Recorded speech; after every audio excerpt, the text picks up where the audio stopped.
En l'an 106 après Jésus-Christ, l'empereur romain Trajan annexa le royaume nabatéen.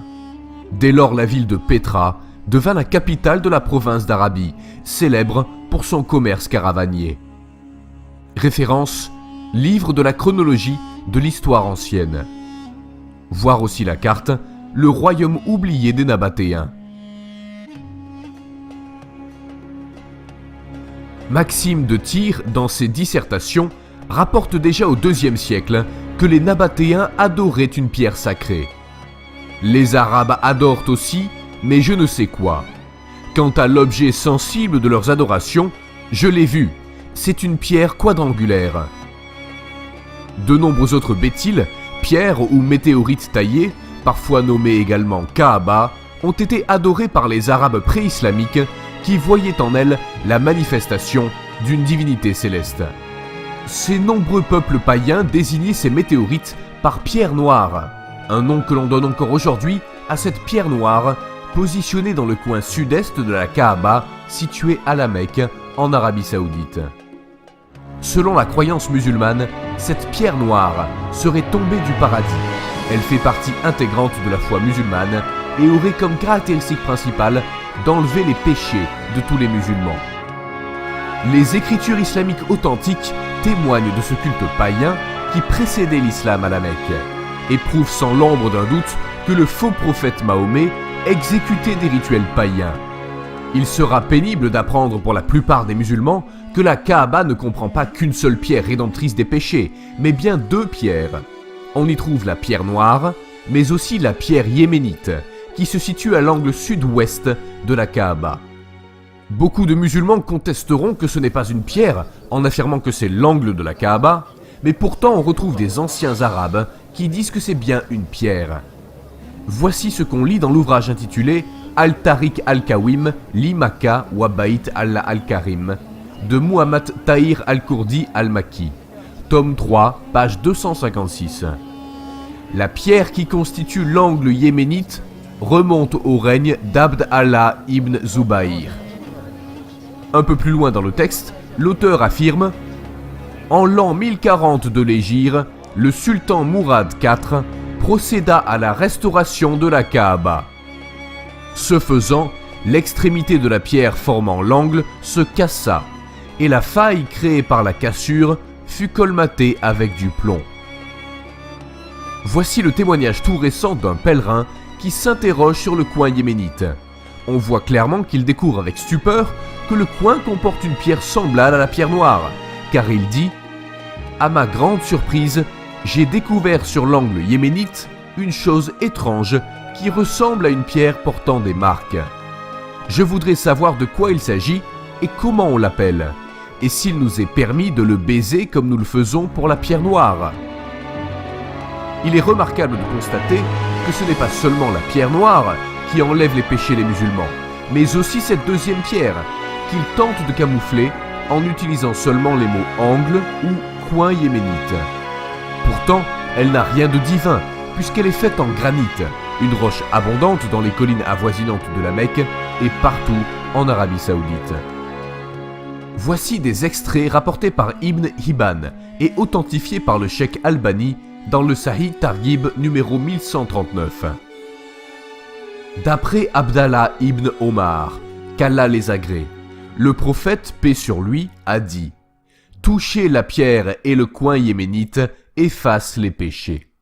Ici, Mahomet mentionne le mot coin yéménite dans ce hadith, mais on voit que c'est bien une pierre qui se trouve dans le coin ou l'angle yéménite. Comme le démontre un autre hadith authentique, Mahomet pratiquait non seulement ce rituel païen, mais attribuait le même pouvoir à ces deux pierres, celui d'effacer les péchés. Sahih al-Bukhari, volume 2, livre 26, hadith 675. Voir aussi Al-Bukhari confirmant dans un autre hadith ce qui suit, voir la référence Al-Bukhari volume 2, livre 26, hadith 679. À propos de Zaïd bin Aslam, de son père, qui a déclaré « Omar bin al-Khattab s'est adressé au coin, à la pierre noire, en disant « Par Allah, je sais que tu es une pierre et que tu ne peux en profiter ni en nuire.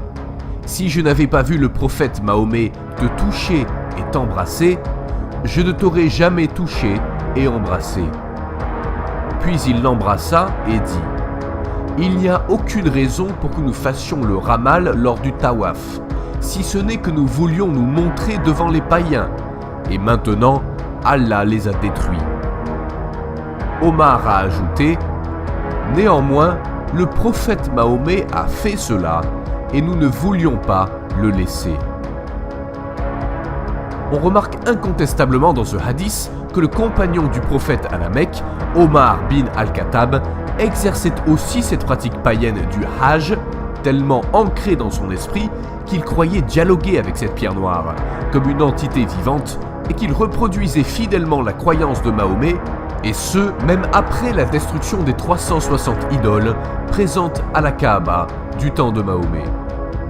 Pourtant, dès cette époque, cette pratique était interdite dans la Bible. Dieu l'Éternel nous met en garde contre de tels agissements. Lévitique 26:1 dit : « Vous ne vous ferez point d'idole, vous ne vous dresserez pas d'image taillée et de cipe, et vous ne mettrez pas dans votre pays de pierres ornées de figures, pour vous prosterner près d'elles, car je suis l'Éternel, votre Dieu. » Encore aujourd'hui, exécuter le tawaf est interdit par Dieu. Saluer, toucher et embrasser ces deux pierres devient donc un sacrilège envers l'Éternel. Notons que le tawaf, les 7 tours effectués par les pèlerins musulmans autour de la Kaaba à la Mecque, représente aussi un rituel voué aux 7 astres visibles à l'œil nu, soit la Lune, Mercure, Vénus, le Soleil, Mars, Jupiter et Saturne, et qui est encore une fois un rituel né du paganisme. Voici un autre hadith, Sahih al-Bukhari, volume 1, livre 4, hadith 167, qui mentionne : Abdullah répondit : « En ce qui concerne les coins de la Kaaba, je n'ai jamais vu le messager d'Allah les toucher, sauf ceux qui font face au sud, vers le Yémen. » Ce verset démontre clairement que les deux pierres vénérées par Mahomet étaient bien la pierre noire et la pierre yéménite. Elles sont toutes les deux situées sur les angles sud qui font face au Yémen.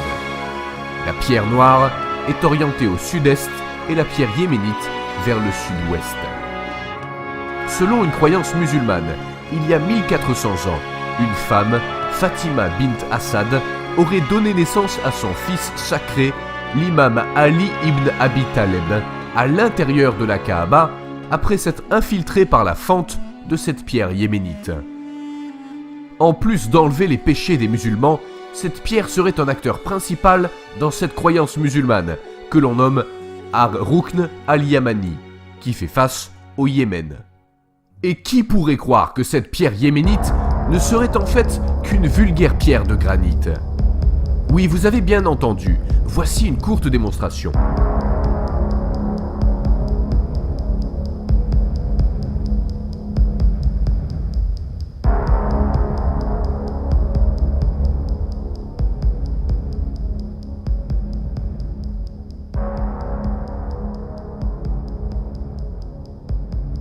Le Hajj, le Tawaf, ne serait qu'un rituel païen emprunté à un culte ancien de la fertilité. La pierre yéménite, qui, par sa fente, permet la naissance miraculeuse sacrée de l'imam Ali ibn Abi Taleb, démontre ce parallèle. Il faut aussi constater, lorsqu'on établit ce parallèle avec la pierre noire, qui selon certaines sources serait la vulve de la déesse Al-Lat ou Al-Allat, nous n'avons qu'à regarder son image pour nous rendre compte de ses caractéristiques.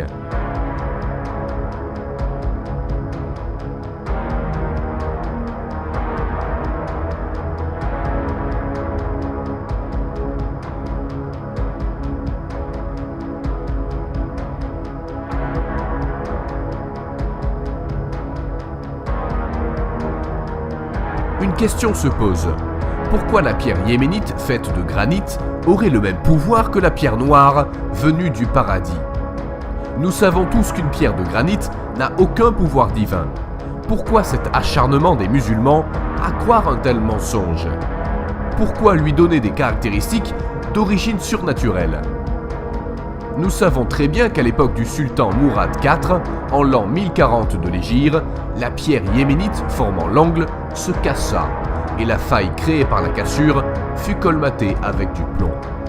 Ni la pierre yéménite, ni la pierre noire nous démontrent un caractère divin et éternel, car les deux se brisent en morceaux, se fendent et ont besoin de maintenance. Que dire de la pierre noire qui est scindée en 8 morceaux? Devrions-nous plutôt dire les pierres noires? Notez aussi que des scientifiques ont voulu examiner les pierres noires en retirant des échantillons, mais les autorités saoudiennes s'y opposent encore aujourd'hui. Ont-ils peur de la vérité? N'était-ce pas pour eux une bonne occasion de prouver une fois pour toutes que la pierre noire venait du paradis? La pierre noire fut placée intacte dans le mur de la Kaaba par le faux prophète Mahomet. Elle s'est depuis cassée en plusieurs fragments qui ont été cimentés dans un cadre en argent dans le flanc de la Kaaba. C'est à partir de la pierre noire que commence la circambulation autour de la Kaaba. Tous les musulmans essayent de s'approcher et d'embrasser la pierre noire pour reproduire le baiser qu'elle aurait reçu de la part de Mahomet. S'ils ne peuvent pas l'atteindre, les pèlerins doivent alors se contenter de tendre la main droite vers la pierre lors de leurs 7 rotations autour de la Kaaba. Durant le Hajj, les musulmans doivent seulement toucher ou saluer la pierre yéménite, et ils doivent aussi saluer ou embrasser la pierre noire. Les deux pierres ont la propriété d'effacer les péchés, mais pourtant la pierre noire, descendue du paradis telle que mentionnée par les musulmans, ne peut à elle seule pardonner tous les péchés. Elle a besoin de la pierre yéménite, pourtant faite de granit. Certes, le fait de toucher la pierre noire et l'angle yéménite entraîne la rémission des fautes. Hadith rapporté par Ahmad d'après Ibn Omar et déclaré authentique par Al-Albani dans Sahih al-Jami numéro 2194. Dans les deux cas, les pierres ont besoin de maintenance pour rendre les faux miracles un peu plus vrais.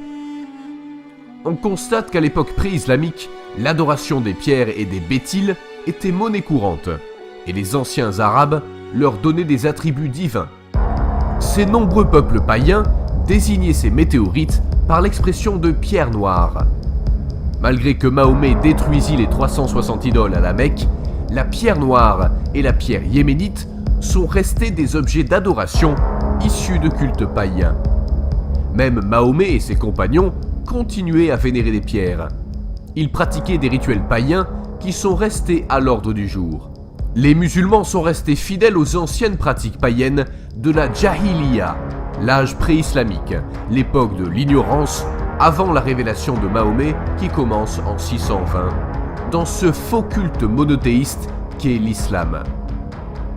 Quoi qu'en disent les musulmans, les mots angle yéménite sont plutôt un subterfuge pour camoufler la nature réelle de cette pierre yéménite. Nous savons pertinemment qu'une pierre de granit n'a aucun pouvoir, et encore moins divin. C'est très probablement pour cette raison que les musulmans veulent la dissocier de la pierre noire. Ceci nous porte à nous questionner.